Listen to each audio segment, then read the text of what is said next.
Today on the PIO podcast, I am pleased to introduce Deputy Communications Director Jen Longaecker from the Minnesota Department of Public Safety. Jen, welcome to the show. Thank you for having me. I'm excited to be here. Yeah, I've seen you many times on LinkedIn and stuff, and when I finally was able to connect with you, I'm like, she's got to have some interesting things to say, so I want to hear what she's got. So let's start out first. Let's go with, I like to get background. So why don't you talk about your background? It's pretty extensive, and I also saw way, way, way back when you were a 911 dispatcher.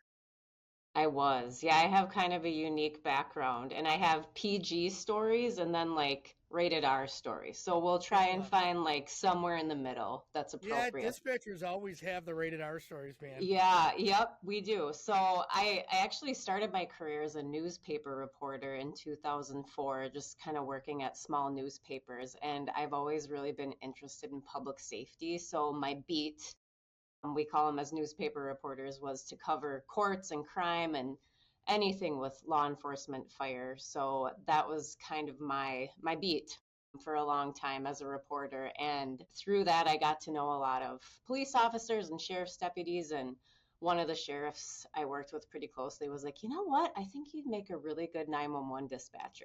So in my brain, I was like, yes, I would. I understand the assignment. I will be a great 911 dispatcher. And I ended up applying to do that job. And I guess I saw too many episodes of Rescue 911 as a kid. I don't know. That's probably dating me. But I wanted to be a 911 dispatcher. So I did that for about 3 years, had a lot of really weird stuff happen to me.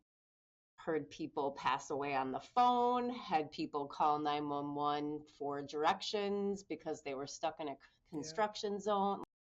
Everything you could possibly imagine you deal with as a 911 dispatcher. People calling the cops because their kids won't get out of bed and go to school. Like everything you hear on TV, it's real. It really happens.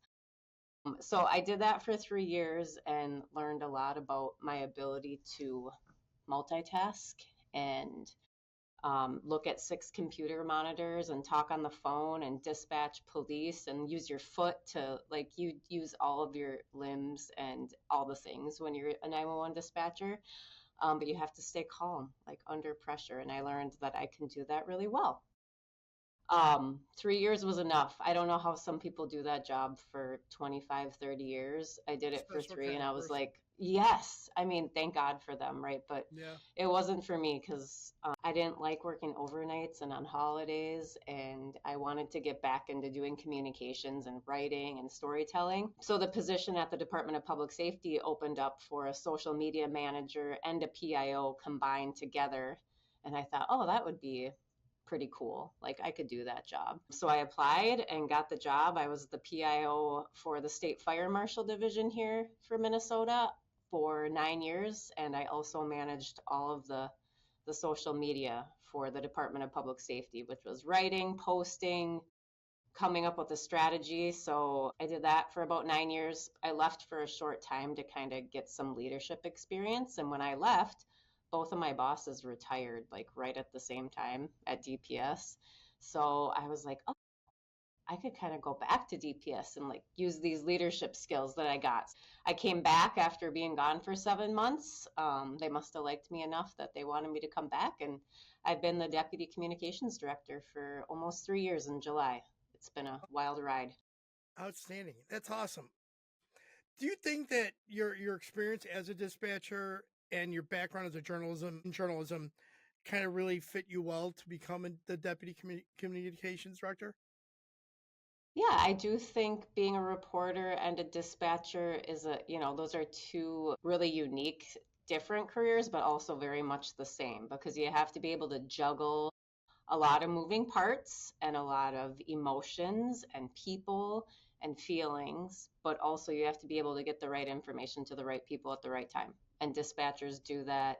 You have to do that as a reporter. So it's a really good melding, I think, of the two to kind of, I get to lead a team of PIOs instead of doing the work. I still get to do the work because I still like to do the work. Let's talk about the team thing. So at the Department of Public Safety, you're the deputy director. So there's a director above you. How big is the department itself that you guys manage? Yeah, so our Office of Communications for the Department of Public Safety has about 28 people, mostly communications specialists who are assigned to our different divisions.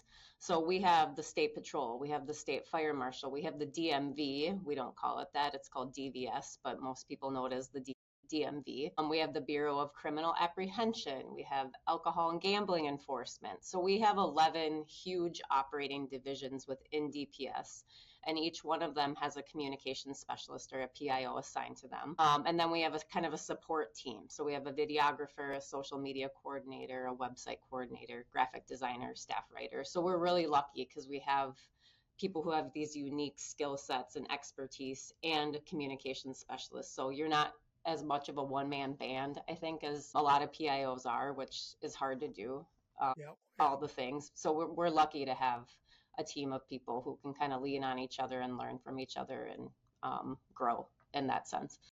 Okay, so let me ask you this. So in Illinois, the Illinois State Police would be considered like the Department of Public Safety because they handle, I believe, most of what you just said, except for the state fire marshals. Are there sworn personnel within the Department of Public Yep. Safety? Yes. Yep. So, like I said, we have those big 11 operating divisions. So, the State Patrol, the Bureau of Criminal Apprehension, and our Alcohol and Gambling Enforcement Division all have sworn law enforcement. I don't know the exact number, but it's several hundred, not for all of them, but combined. So, we do have it's unique because we have civilians and then we have a pretty large contingent of sworn law enforcement under the Department of Public Safety. And is their purview in like the criminal apprehension? Do they do investigations on corruption in law enforcement as well as public corruption?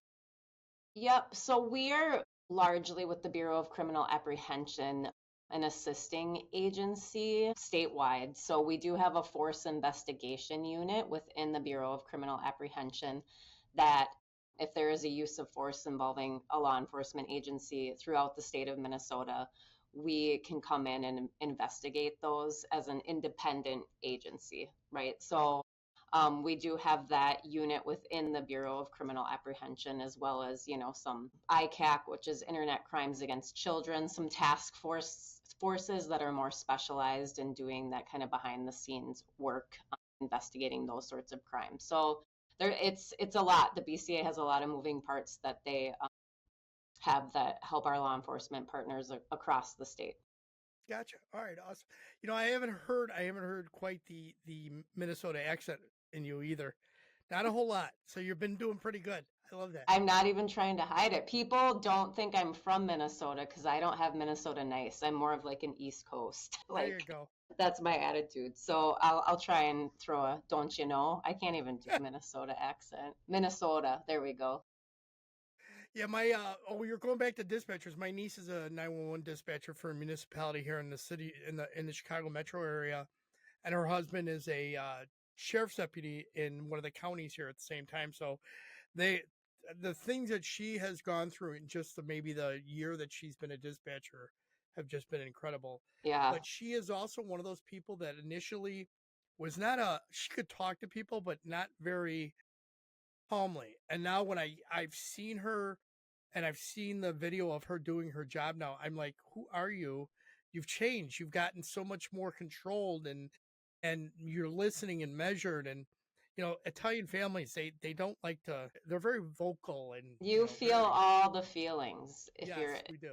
like they're all coming out all at once probably. Well, that's good. That's a good skill set that it's helpful in our line of work being a PIO because you have to sometimes bring the temperature, not sometimes, most of the time you have to bring the Most of the time, temperature down, you got to bring it down and we can't be elevated. So, absolutely. maybe she could be a PIO someday. I don't know. My daughter will probably end up being a PIO one day. She's definitely got that thought process. I even said, I go, would you ever want to? She goes, not now, but maybe eventually. And obviously, journalism is a very tough industry money wise, and consistency, like that normal lifestyle, is always tough. And Yeah, every time I she moves up, she goes into the night shift or whatever. So it always changes. yeah, that's not fun. Yeah, I mean, when I was a reporter, if I could make the money like reporters don't make any money. I think when I got out of college, I made like $11 an hour, which is, and yeah. So when that sheriff was like, "You'd make a great 911 dispatcher," I looked at the pay and I was like, "Yep, sign me up." It wasn't a ton of money, but it was more than being a reporter. So Absolutely. Totally understandable. All right, let's take you back. I want to take you back to 2020. You were part of the social media response during the 2020 civil unrest in the Twin Cities, and everybody I'm sure remembers what that involved, and we'll go into detail on that later on. Could you take our followers back to that point and detail the volume and nature of what social media you guys encountered and what other messaging plan you came up with? there was no plan. We were just kicked into the middle of the dumpster fire. And everything was actually literally on fire. So, yeah, that was there's so many words I could use to describe it. It was challenging. It was scary. It was a very surreal time. I've lived in the Twin Cities my entire life. So, having to message while sitting up at 2 in the morning, watching things happen in places that you had been the month before, it was really just, you had to learn kind of to detach in the moment, like the emotion of it and the fact that people were scared. The pandemic was just like starting to really ramp up because this was May of 2020, and March of 2020 was when the pandemic really took off in the United States. So there was a lot of stuff happening at the time. So the messaging, there was a lot. I mean, we were working 14-hour days trying to just remind people, they were upset and people were frustrated. And a lot of that was targeted at law enforcement. And so it was kind of a difficult line to walk because we knew people had the First Amendment right to protest and, do certain things as long as it was peaceful. But we needed people to stay safe and not get out onto the interstate. But people were mad at law enforcement. So us trying to tell people that there was a lot of this going on, which is understandable. But I think we did a really good job threading that needle as best as we could at the time. Like, this was unprecedented for Did us. you So did you encounter a lot of bots popping up?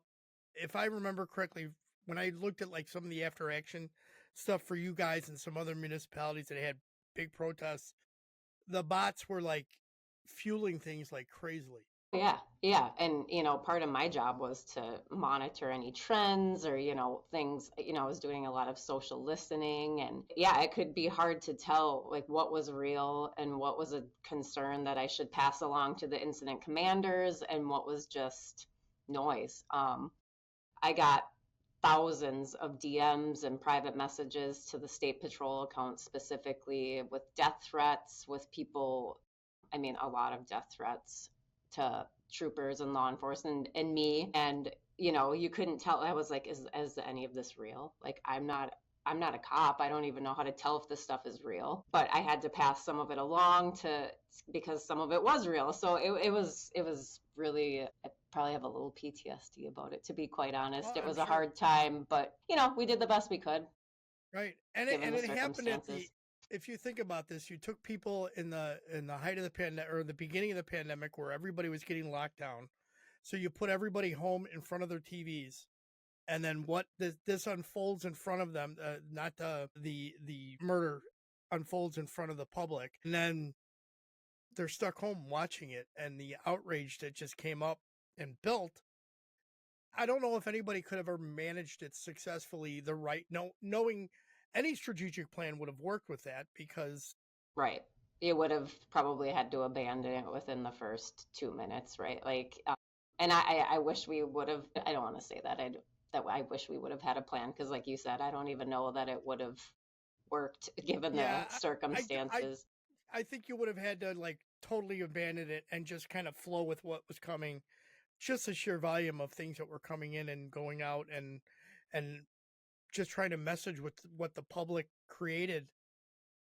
Good Yeah, luck, I mean, I don't think there's any plan that you could come up with that would manage that properly. yeah, and then live tweeting was, it was wild. I was live tweeting, and 2 seconds later, I'd see my tweets on the mainstream news. Just, I mean, as I was typing them, it was almost instant. So talk about the power of messaging and making sure you're saying the right thing. And yeah, it was kind of surreal because the media were just, we were the source Well, of information at the time, and they were just using it as I was tweeting it. And and a thankfully I lot of the didn't have media any missteps. and a lot of the media was probably afraid of being out there too, because there was some backlash against the media as well. So Hmm. they resorted back to just get the official story from law enforcement. So I hope spelling was right. I hope grammar was right, because that all gets picked apart publicly, and of course then you'll have officers putting stuff out and saying things on their personal social media, which I'm sure that happened like it always happens, and it Yeah. just fuels a fire. Right. And to your point about being a reporter and a dispatcher, I think those two things served me really well during that time because I, I could take all of that in really quickly and digest it and be like, okay, what do I need? What are the nuggets out of all of this coming at me right now? And, getting it back out. So I think being a dispatcher and the reporter really helped me get through that. Were you managing the volume of stuff coming in? Were you using some kind of software, or were you just bouncing from one platform to the other? That would have been a nightmare. No, I used Hootsuite, and Okay. I mean, at the time we had 28 social media accounts between Facebook, Twitter, Instagram, because we have all these huge divisions. So yeah, thank God for Hootsuite. I probably would have, I, I can't even imagine what it would have been like bouncing like natively in between Twitter at the time and Facebook and Instagram. That would have been nearly impossible. So yes, if you have more than one account, you have to have one of those programs that helps you manage all the Yeah, different pieces absolutely. moving around.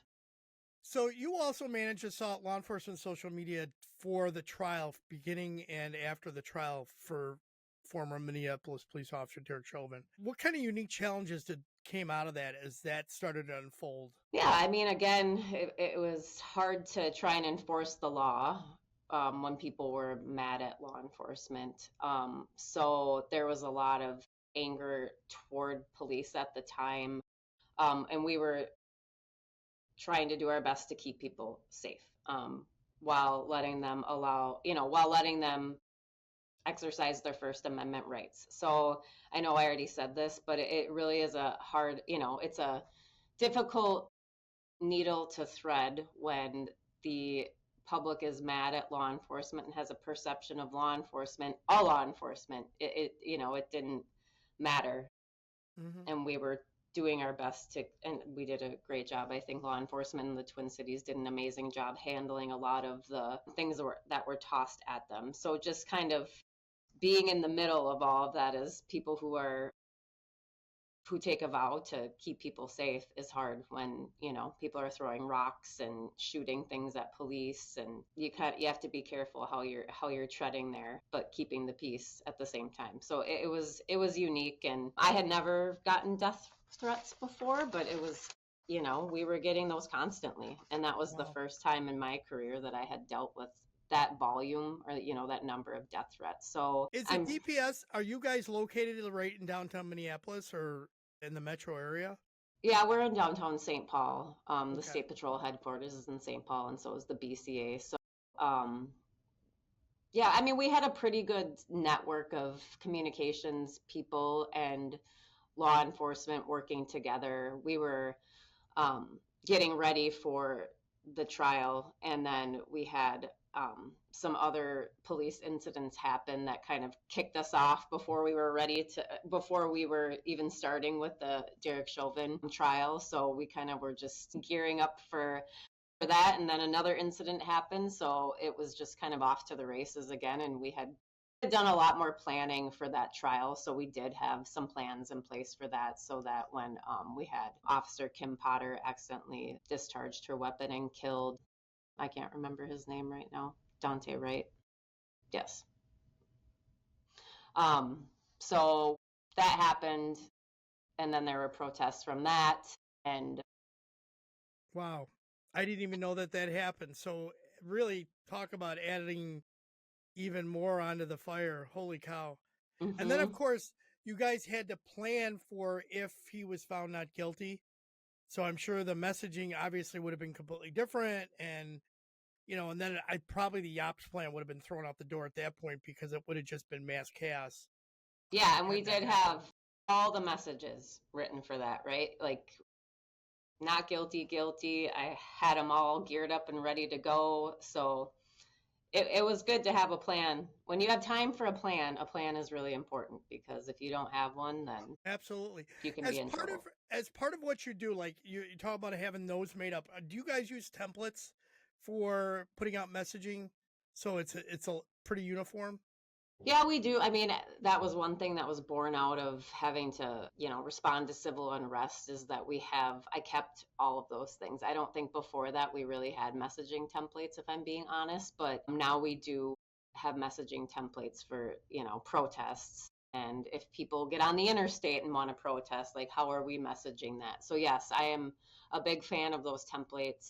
My lens is always through law enforcement, but a lot of that stuff is the same whether you're in healthcare or the fire service. You can have those templates that you just kind of plug and play little different pieces, and it makes it a lot easier so you're not when you're stressed out trying to come up with that stuff on the fly. So now we do have a lot of messaging templates that we can pull from and not reinvent the wheel. Excellent. So besides Facebook, X, formerly Twitter, Instagram, LinkedIn, Nextdoor, Pinterest, what else are you guys using? We're kind of sticking with that for now. There's been a desire, I think, to kind of get into TikTok and some of those more, in law enforcement, we want to recruit and get people to become police officers and troopers and deputies because it's an amazing job. And if we want to target, not me, like I'm not the target audience. I'm 43 years old. Like nobody wants me to be a deputy. I don't know, maybe they do. Could be kind of fun, but we're trying to reach those kids when they're in middle school or high school and trying to, tell them about this amazing career and these opportunities that are available to them. So trying to figure out where are they consuming, Yeah, and it's TikTok and all those yeah. places. So, and I struggle with that too because we need someone to be the adult in the room when things go bad, and that's us as the Minnesota Department of Public Safety, but also we need to show who we are as humans. And I've met some amazing troopers and they have the best stories and they're just they're kind and compassionate and they love the work that they do. So balancing that, human side and, being the adult in the room, but also showing, yeah, we have fun and, we love this job. So I kind of struggle. Like, do I want to see troopers on TikTok? I think when it's appropriate, I think there are times for it. I do. Just like I think the use of YouTube Shorts is a good aspect as well. I think it can be done appropriately. I've seen agencies do a very good job with it. Dallas PD is one of there's a girl on there that runs it, a sergeant. She runs one of theirs that's done very well. There's some other agencies that do an amazing job getting their information out there. I just think that you have to be very judicious with it, and if you want to really have fun with it, storytelling can be really well done in TikTok if you do it in short little bursts and you create that kind of build up to like a recruitment video or something along those lines, but Yep. doing it the right way. Yeah, you got it. And you can't be tone deaf. I was just laughing. Was it last week when Southwest announced that they're going to make you pay for your bags, right? And people are like, they're so mad, myself included, because I use them to fly to Denver and they take my skis for free, right? Like, I don't want to have to pay for that. But people are just angry. And then Southwest tried to be funny about it. And it was like a Didn't lead work. balloon. It did not go well. So No, it you did got not to be work. careful, right? Like, you got to be paying attention if you're going to be, especially, I mean, it doesn't matter, law enforcement, whatever field you're in, you can't Yeah, use that at the wrong time. Otherwise, you got another crisis within a crisis. absolutely.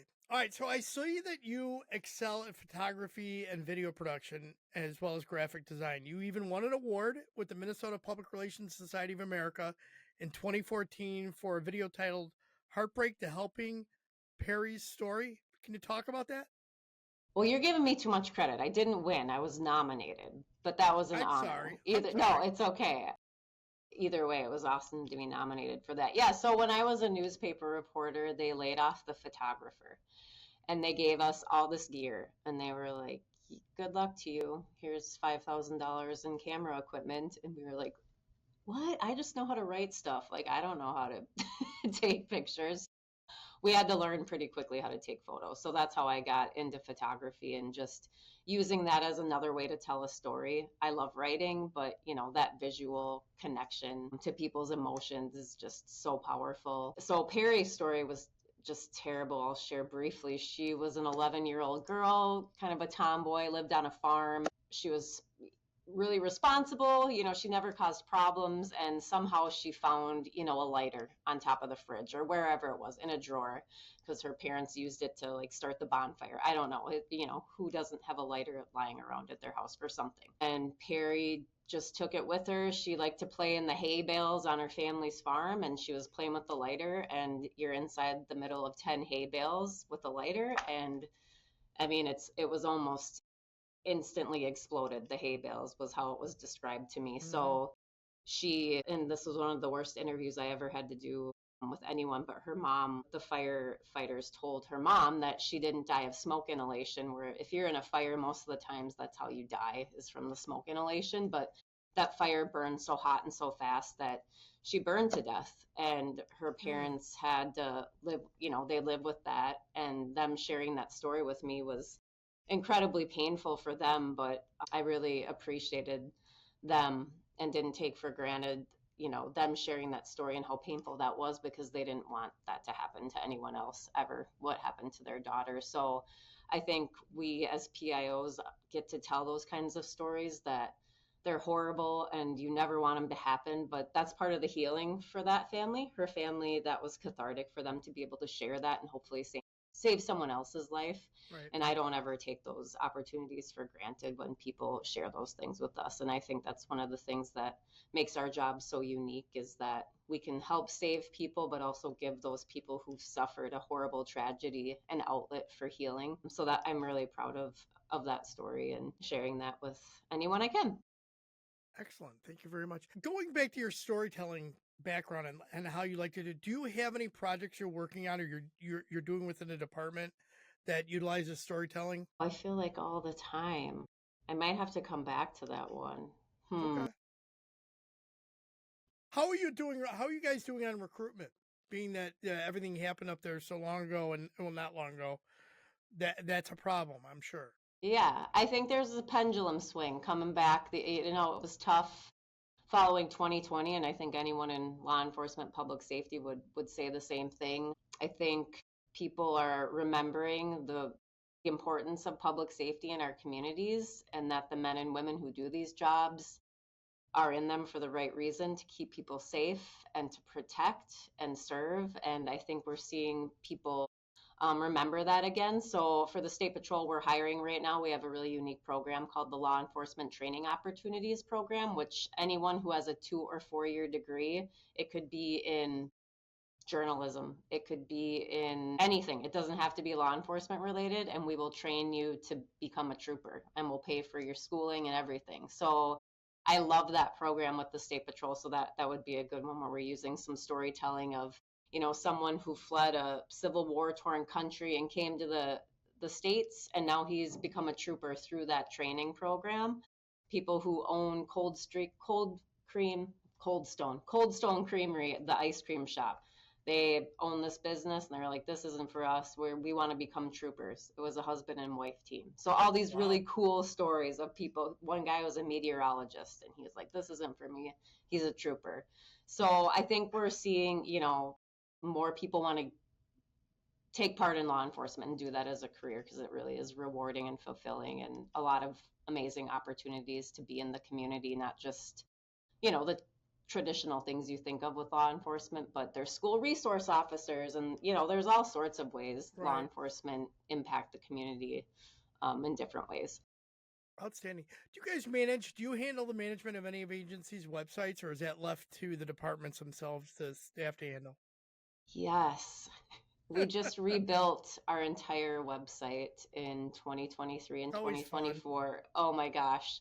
It took probably 5 years off my life, but it was our website was not mobile friendly. It had not been it was built in like 2010, so it looked very much like it was from 2010. So it was a huge undertaking, but that's our Office of Communications manages the entire Department of Public Safety website, which is unique because we have like 16 websites within one website. Hmm. So there are a lot of layers to our website, but we're really proud of it now. You can look at it on a phone. We're in That's awesome. 2025, making the leap to Well, mobile I'll tell you, friendly. it's amazing. It's like sometimes I'll go to agencies' websites and I'll look at them and I'll go, "You still have placeholders for your chief from like 5 years ago. Why is that? Oh, Why is it even there? Things like right. that." It's hard to keep up a Yeah, website. I Oofta, like know. you, It, because it is. there's, It is. It is. But if you got somebody that's responsible, at least once a month, somebody's got to go through and clean out the old stuff that's in there.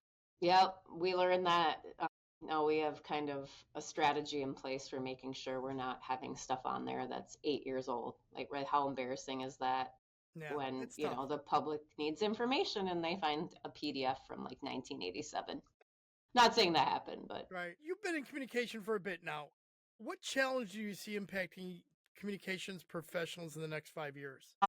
That is a great question. So I would say, and this pains me as someone who was in the traditional media, but I think anyone who's a PIO is seeing kind of the change in people consuming media, traditional TV, radio, media. Not as many people are watching the news or listening to the radio or picking up a newspaper anymore.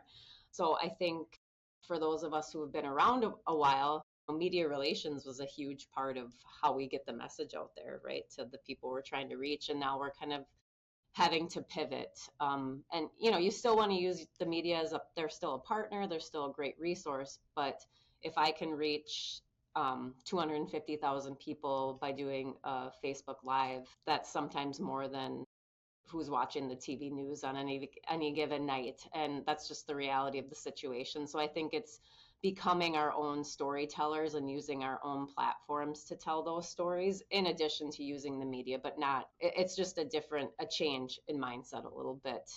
I think, and that's probably been happening for a while now, but I think it's kind of elevating a little bit. And as we're like, for me, I'm in government, so people don't trust government inherently, and people don't necessarily trust the media, right? So it's a hard place to be in when you're trying to get your message as a government organization out through the media. I can see people kind of not listening to that, unfortunately. Yeah. So just kind of navigating a way through that Yeah, I so know the there public's are getting it. there are two gentlemen from George Washington University that are doing a study on trust in government. And I interviewed them late last year, and one of the things that they said is the federal government, the communications people are really out of touch with what they believe that the message that they're getting out there, but Mm, the local PIOs, the municipal PIOs and even the county ones, they're doing a phenomenal job, and the public is understands that they're doing a good job. So that was that's kind of an good. interesting thing that I took from that, saying, that's good to know that those locals are doing the right, giving out the right information.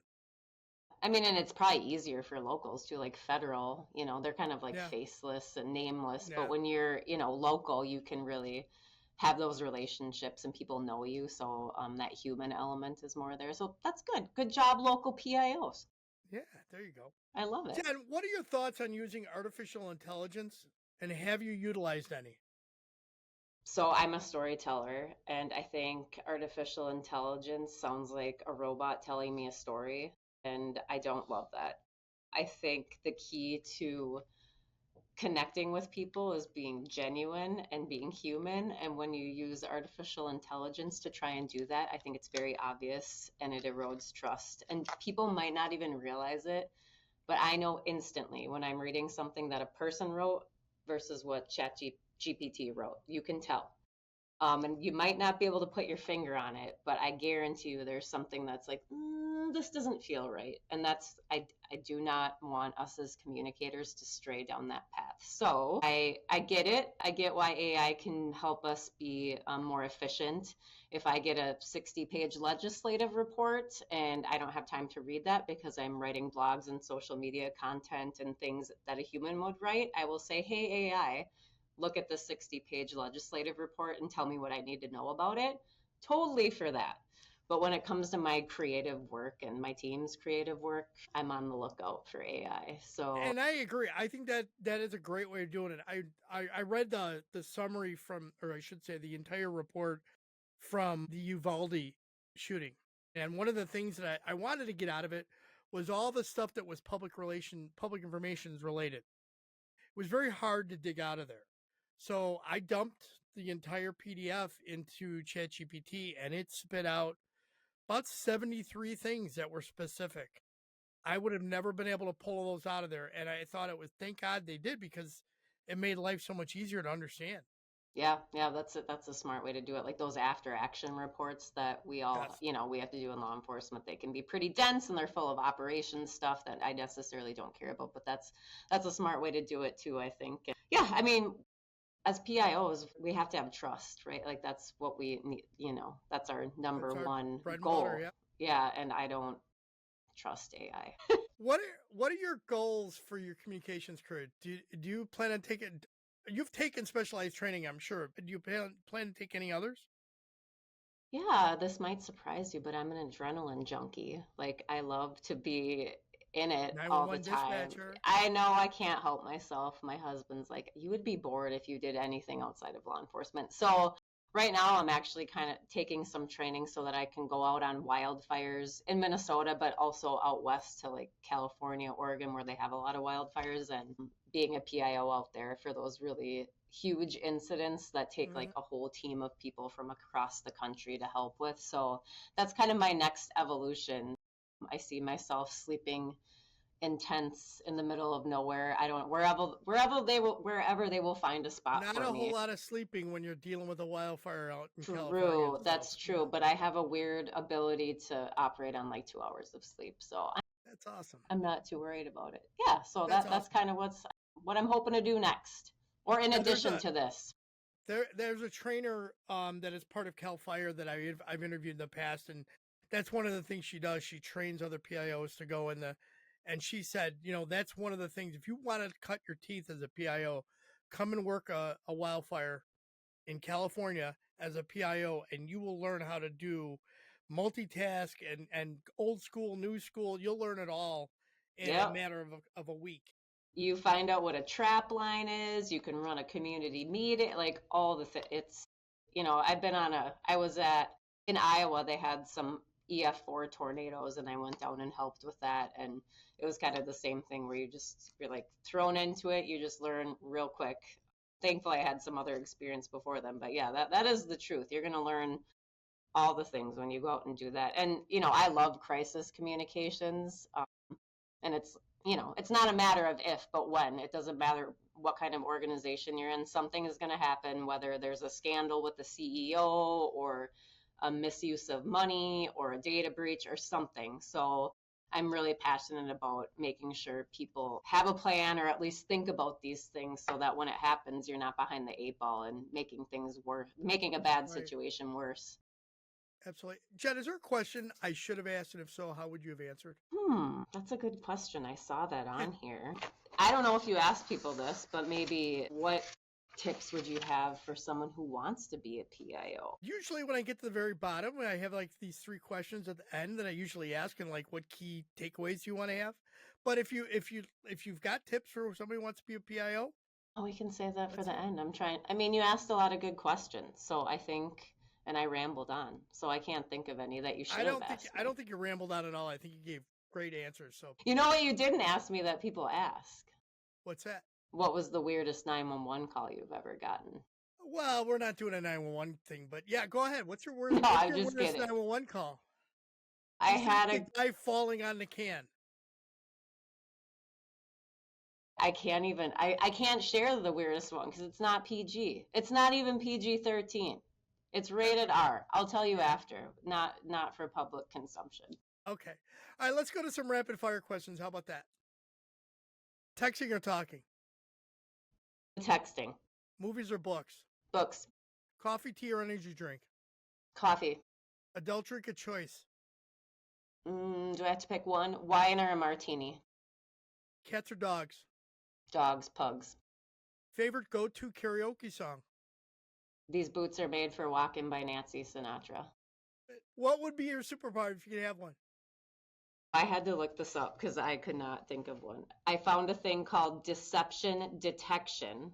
No, wait. Yes, I would like to know when someone's like lying or hiding something. I want to have the Nice. power to like tell what it is. Awesome. If you could instantly become an expert in one thing, what would that be? Kung Fu. Ask permission or beg for forgiveness? Beg for forgiveness. What place would you most like to travel to? Bora Bora. What's your favorite way to relax after a long day? I have a lot of albums. I would listen to a record. Vinyl.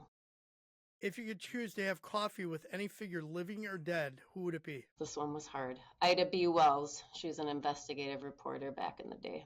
Civil rights activist. Excellent. Final thoughts. What key points would you like our listeners to take from today's interview?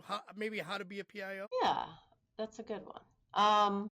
I think that knowing how to tell a story, we can't forget about that. I think a lot of times as PIOs, we talk like government and forget that the people on the other end are people. Like they want to feel something. Sure, you need to get information out, but like make me feel something. And I think that's even more important in this age of social media when people are just quick scrolling. I think about the things that I stop and read are the ones that get me to go, that's terrible, or oh my God, that they give me some sort of feel. So for me, I think, if you want to be a PIO, and even for those of us who are, just remembering to be storytellers. And then for me, as someone who has been involved in a lot of crisis stuff, just remembering to stay calm and being prepared for a crisis, like thinking about those things and having a team and having some sort of plan and some sort of pre-scripted messages so that you aren't scrambling when tensions are high and everyone's running around like chickens with their heads cut off. Having some sort of practice, know who you're going to go to for your team. Just talking those things out every once in a while will save you a lot of heartache in the long run, I think. Absolutely. Is there a piece of wisdom or a motto that you live by?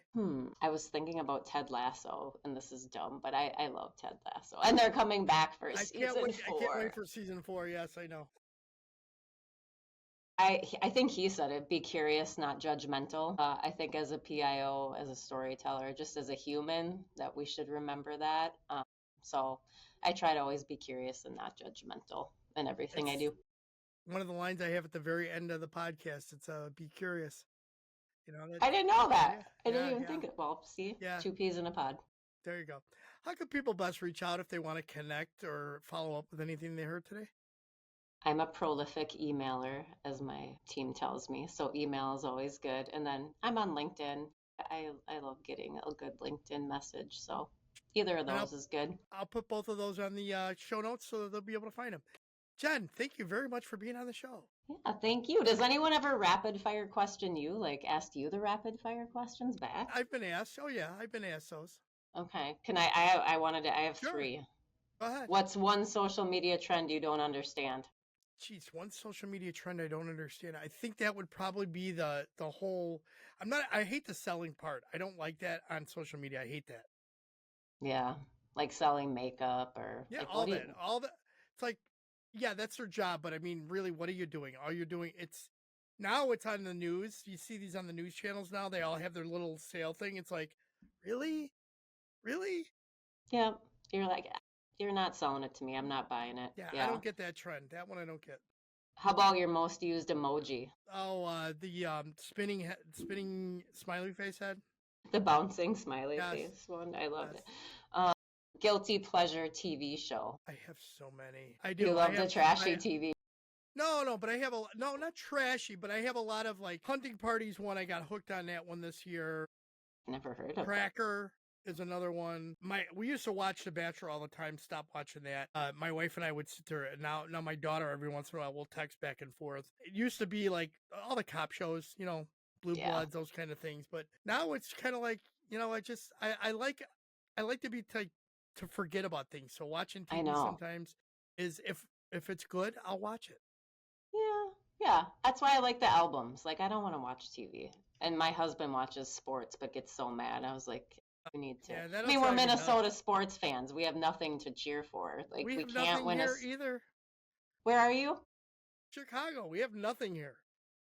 All of our teams have all lost stuff in the last 5 years. Yeah, but didn't the Well, the Cubs took the World Series, the White Sox took the World Series, the Bears have won a Super Bowl, yes. The Bulls have won multiple championships, but it's been a long time. You know how many Super Bowls the Minnesota Vikings have won? 0. That's tough. Yeah, It that's is definitely tough. tough. Okay, no more questions. Thank you I very much. I Yeah, it was appreciate you fun. being on the show. That was Yeah, awesome. thanks Thank for you. having me. All right.